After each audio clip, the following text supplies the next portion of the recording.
A while back, PrimeTime reported a story that opened a lot of eyes about the tricks of the diamond trade. Well, after that story, we got a call saying that we should turn our attention to another problem: synthetic gemstones. They're everywhere. Now, these are not glass or plastic, and we're told it's very difficult to spot which is synthetic and which is real.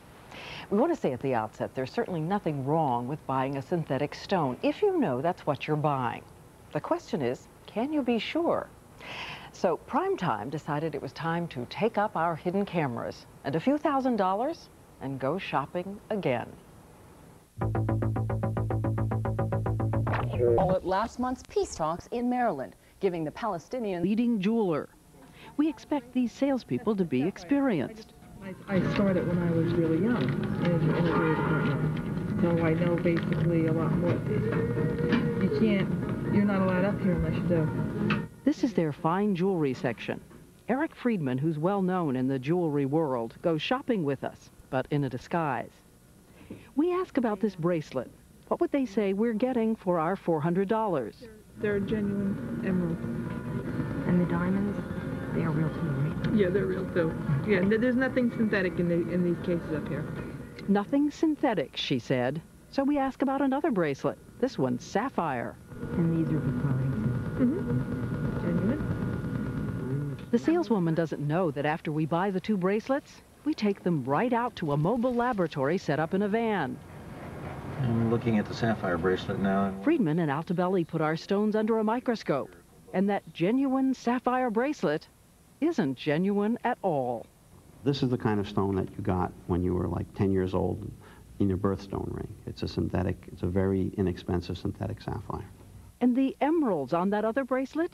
They're conclusively all synthetic. Not only that, under the microscope, most of what appeared to our naked eye to be diamonds turned out to be metal. Just plain metal. And this didn't happen at just one surface merchandise store. We went to 4 stores, and at 3 of them, we were never told that the stones we bought were synthetic. At only one of the service stores did they do it right. Those are lab-created emeralds. I feel very badly because this isn't, this isn't Fifth Avenue. We're talking about this is Middle America. This is people that work really hard for their money. And that's true not just of service merchandise, of JCPenney's too. We go to the fine jewelry section of a suburban Penny's in New Jersey.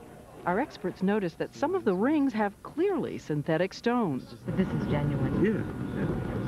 They tell you. If it wasn't, they tell you. But the salesperson said he was inexperienced, and he double-checked himself with what appears to be a kind of inventory manual for pennies.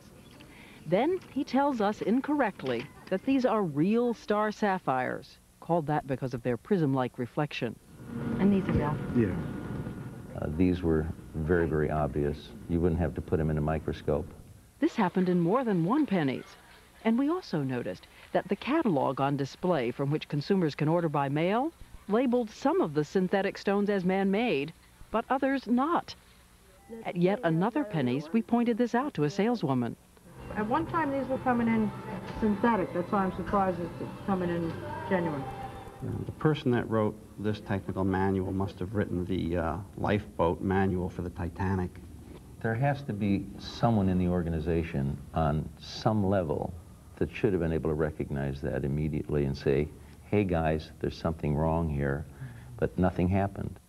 Our experts say what happened to us at Penny's and service merchandise violates FTC guidelines, which say it's a deceptive trade practice not to say when a stone is synthetic, or to use words like natural, genuine, or real when it's man-made.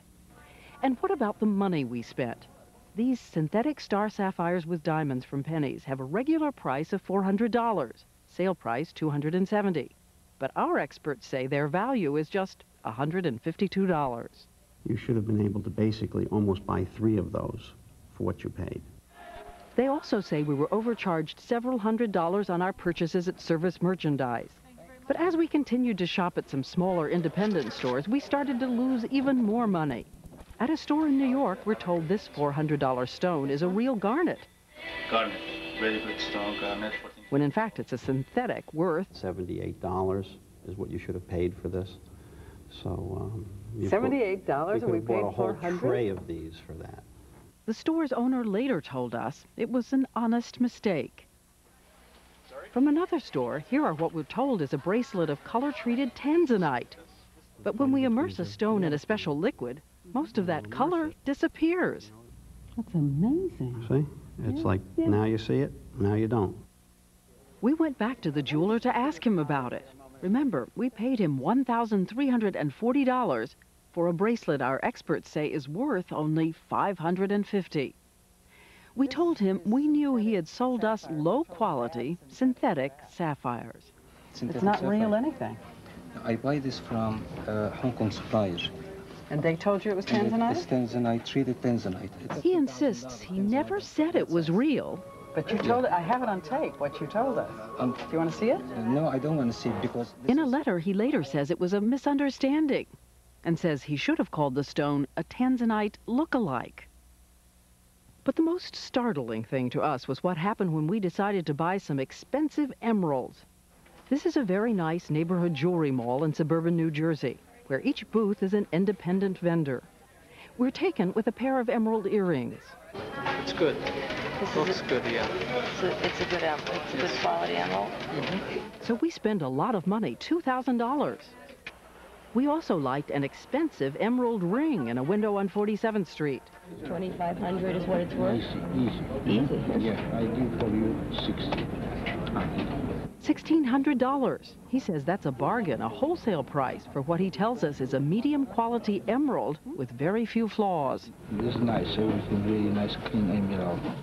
It's a man-made, laboratory-made green stone that you have there. You're positive. Both of you are positive. Yes. Absolutely. Our experts say with the diamonds, the setting is worth about $1,000. But the green stone, the reason you buy the ring, is worth only $200. So that if we went back in and tried to get our value out of this...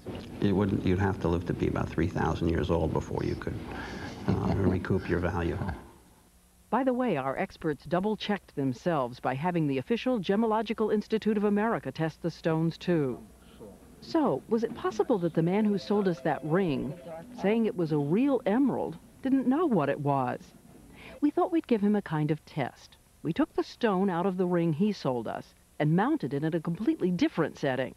And then another PrimeTime producer went to the vendor to see what our seller would say when he didn't know that the stone he was being asked to buy back was the stone he had sold us. And remember, he told us it was a nice, clean emerald. Really nice, clean emerald.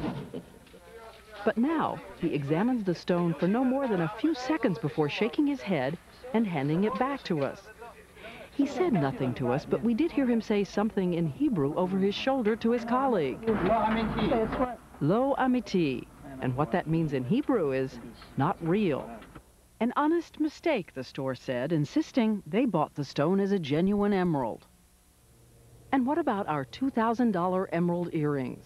Well, under a microscope, they're revealed to have a distinctive checkerboard pattern, which is another telltale sign that the emerald is synthetic.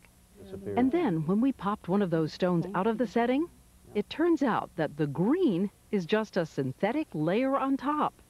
So this is like a veneer? Yes. It's a very, very thin coating. The value of it is extremely low. Are these earrings worth $2,000? No, Hardly. absolutely not. Freeman and Altobelli told us the diamonds and the setting are worth about $1,000, but that so-called emerald has Virtually no value.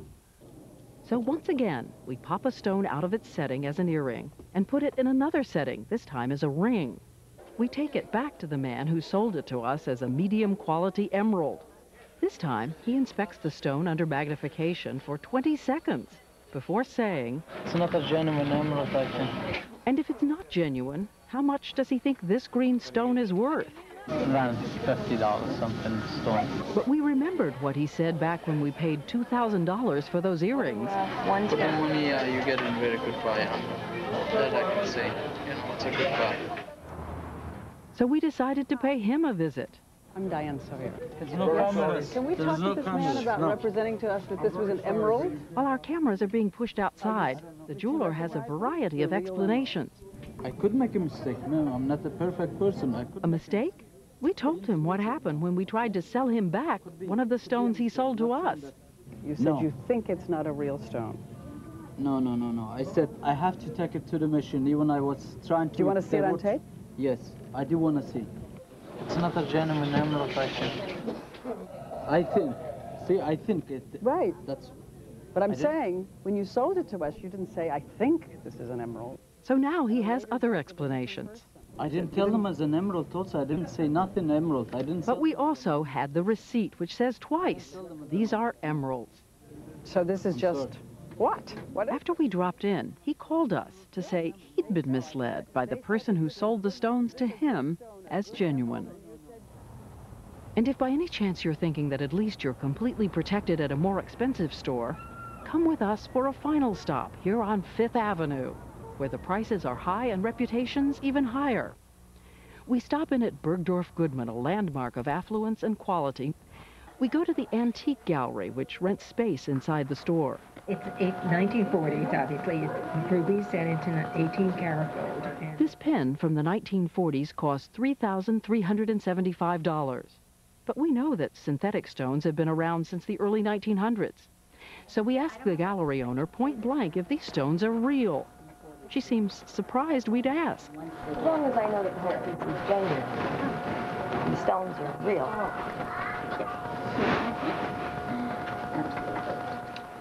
They are definitely synthetic. Absolutely. There's no doubt. And what about the price we paid for it, which was $3,375? Shocking. What's it worth? Substantially less than that. When we phoned the owner of the gallery to tell her what we'd found, she sent us a written statement admitting she had not tested the rubies to make sure they were genuine, because she says the rubies were inconsequential to the piece, and that $3,375 was still a fair price. So what's the tally on our PrimeTime shopping spree? We have spent almost $13,000 for 13 pieces of jewelry, which our experts say are worth only about 60% of what we spent. And before we leave you what turns out to be a, well, ironic note. A while back, my husband, as a loving gift, gave me what we both thought was a ruby necklace. As an afterthought, I handed it to Eric Friedman, who surprised me at the office one day by announcing, guess what? Okay, do you see the bubbles? That means they're synthetic. So what lesson do we all take from this?